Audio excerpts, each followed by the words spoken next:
possible. Larry Gregory, now I think we have connections here. Sir, good morning. How are you? Well, see, if as soon as you think that. Now, how about now? Test 3. Are you there now? Yes. You talking to Larry? I am talking to Larry. You be Larry? Oh, okay. You were Larry the last time I talked to you. You haven't changed your name, have you? Damn, I think so. See, I'm not sure if the ice was at your house, but it sounds like the lines were tweaked a little bit. But first of all, let me get to this in the first part of this. Your thoughts about what happened in the legislature and where this stands. I know you're up to date on it as far as the mobile betting bill. Well, as you know, the bill died in committee this week, and so there is no mobile sports betting legislation this year. There's just not an appetite for the legislature to move forward with it this year. So it's dead as far as we're concerned this year. There's not going to be a movement from your people to pull some strings behind the scenes, or at least apply a little pressure to try to keep it not dead? No, we try not to work, with our industry. I mean, we're a regulated industry, and we try not to work behind the scenes. We have to be transparent in everything we do. And so we take it at face value, with the gaming committees, with it dead in committee. And if it's to live another day, we'll do that at another time and not this legislative session. Larry, have you ever seen a poll out there? Because I'm guessing, and I'm not going to put anything that's not factual out, but I'm guessing that there is a majority of the people who frequent casinos, who do sports betting now, who enjoy that. I'm guessing there is a pretty large percentage of people who would want that. And if you mirror back on something such as the medical marijuana, I'm thinking the numbers are going to be equal, commensurate with that, or even more. So is the problem that there are some influential people in the Senate or the House, or there's not a majority of casino owners who want this? Well, in our industry, it's a business that, of any other business, knows their customers, and so we do know our customers very well, and there is an appetite, I would say, for some to move into mobile gaming. But, as far as the businesses, the association itself, we're made up of 26 casinos. And, some thought this may be a good idea to move into this arena. Some didn't. In our state, we have small casinos. We have medium cap and large capital companies. We have publicly traded, privately, and just a mixture. And some thought it was good, maybe some not so good. So the association itself, which I run, we just didn't come out with a statement since we couldn't agree as an industry. I got you. I understand. Yeah. Will it matter that Arkansas is going to be the next state surrounding us that will have this, and will be the only state in the region now that will not have it, not offer it to its players, sports bettors? Well, Arkansas, I hear, is getting it. I mean, we will look at that, Paul. That's just another segment, of our industry. I mean, Arkansas would look at our numbers this year and would salivate of having the gross gaming revenues in our brick and mortar casinos. The sports betting or the mobile sports betting is a good portion of the industry, but it is not anywhere near what our bricks and mortar brings in. So, Arkansas may have it, but certainly I think they're looking at our numbers this year that have been record-breaking in our bricks and mortar. Well, and I understand also that they put a lot of money in these sports venues there, and they kind of want to protect that, and I can understand that. And there are probably going to be some people who said, "Would I invest more money in a sports venue to make it, tremendously almost a destination place to come and play sports and watch games?" But they have a lot invested in that, so we'll see. You think this will come up again next year? We'll look and see, I guess, what Arkansas will do, and our industry will reevaluate and see where it's going. And if it looks good, we'll pursue it. If not, we'll leave it alone. Are there any other bills in there that you guys are watching as far as the association's concerned? No. Well, everything in the gaming committees died in the House and the Senate the other day, so there's not any other bills that we're looking at this year.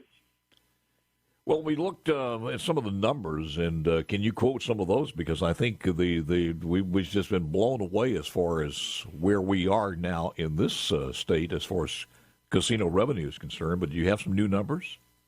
Yeah, we got the numbers from this past year of 21, and you know we've had a great year in our industry. I mean, we had over $2.6 billion in gross gaming revenue. That's been the highest total since 2008. And, you know, specifically, the Gulf Coast was a $1.6 billion market. That's the highest total ever for them. And so, you know, we finished, you know, looking back over just a year or two, not 10 years ago, but, you know, we finished about 50% ahead of 2020. And that, of course, that was a year, you know, with COVID and a lot of the shutdowns, but 21% ahead of 2019, just kind of comparing apples with apples. And and, you know, I mentioned a lot about the gross gaming revenue, and that is important. But, you know, non-gaming is just as important. I want to bring that up. We'll do that. We'll do that when we come back on the other side, because you're absolutely right. And it was one of the decisions back when you were in the in a different position with gaming in the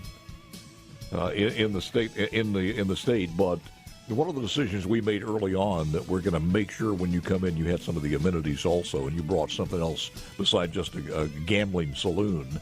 And we did it the right way. We'll talk more about that, and we'll talk about to Larry about how much that's made. A couple of other questions here, but I just want to ask you, when you start looking, and you made a very good point, a valid point, that when you start putting these numbers together, and I think you said, what, $2.6 billion or something like that, when you start putting those numbers together, you got to figure in all of the amenities and everything else in that, right, Larry? Yes, I mean 2.6 is just total gaming revenue. We had over $660 million in non-gaming. I mean, we're over $3 billion, you know, in total revenue this past year, and so we're doing well not only on the gaming floor, but all the amenities. I mean, you look at the entertainment, you look at the food, you look at the golf. I could go on and on. The restaurants there, and it's just a great year that we've had. But yes, non-gaming is strictly a very important part of our industry. And you know, you have to say this and take in consideration all of the storms that have blown through our industry over the years, from you know, Katrina to the floods in Tunica County to COVID and everything else. And another one, too, let's not forget the storm of competition in nearby states.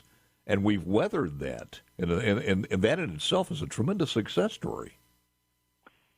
Well, you know, our industry, Paul, is geared for success no matter the circumstances.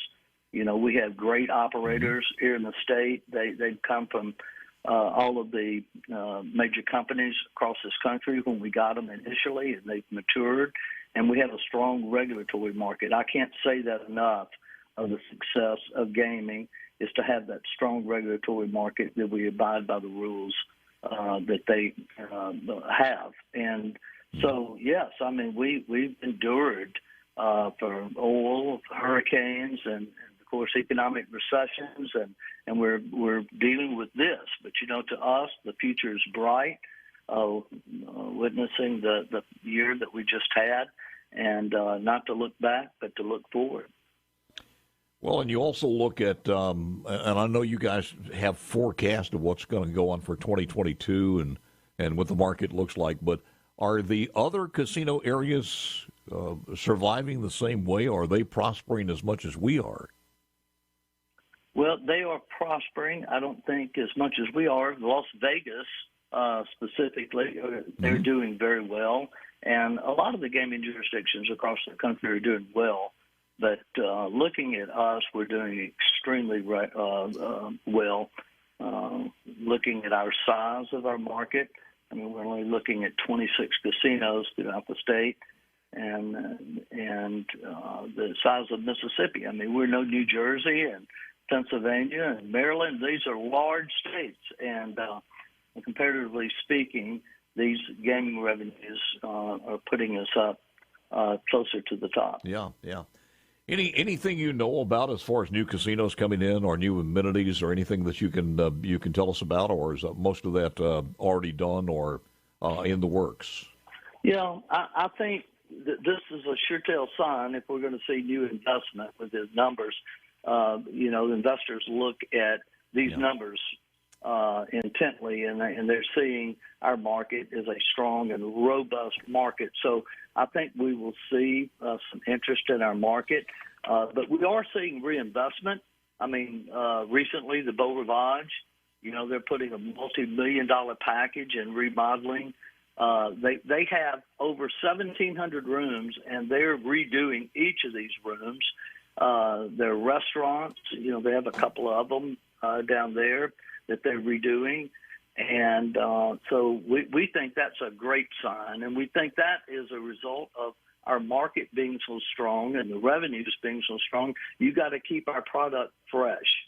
And so they're turning this over, making Beau Rivage into a beautiful new project. We're looking at this being completed probably around April, end of April, it looks like. So just around the corner.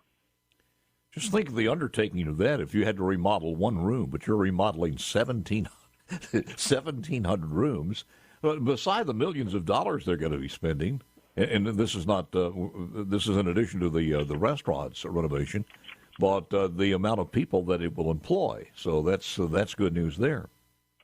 Yeah, I mean, we're looking at over 15,000 employees we have in our industry statewide. That these communities that have these employees, down on the Gulf Coast and the Central Region, Vicksburg, and Greenville and Natchez in the Central Market, and up in Tunica. And $15,000 is a lot.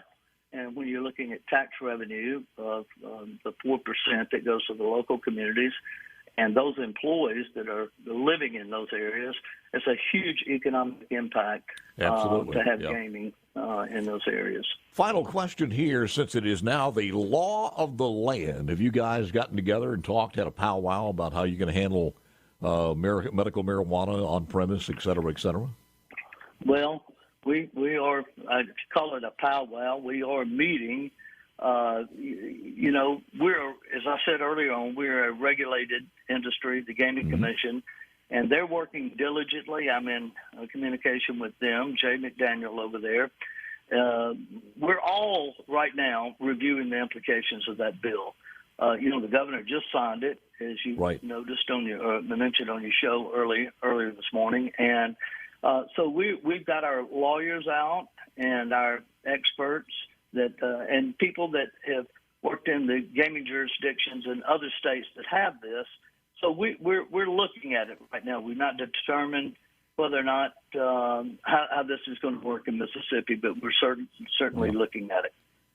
I would imagine it's like smoking. It would be prohibited in the rooms, but of course you've got edibles. That's a whole new different thing, and nobody can even know one way or the other. But on the floor or even in smoking sections, it's going to be something that you guys have to take care of, and I'm sure you will. Larry, it's always a pleasure, sir. I thank you so very, very much. Hope you're feeling well, and look forward to getting you back in the studio. You got it, Paul. Thank you. Have a good day. You got it, man. Appreciate it. Larry Gregory, who is Executive Director, Mississippi Gaming and Hospitality Association. Good numbers for us. And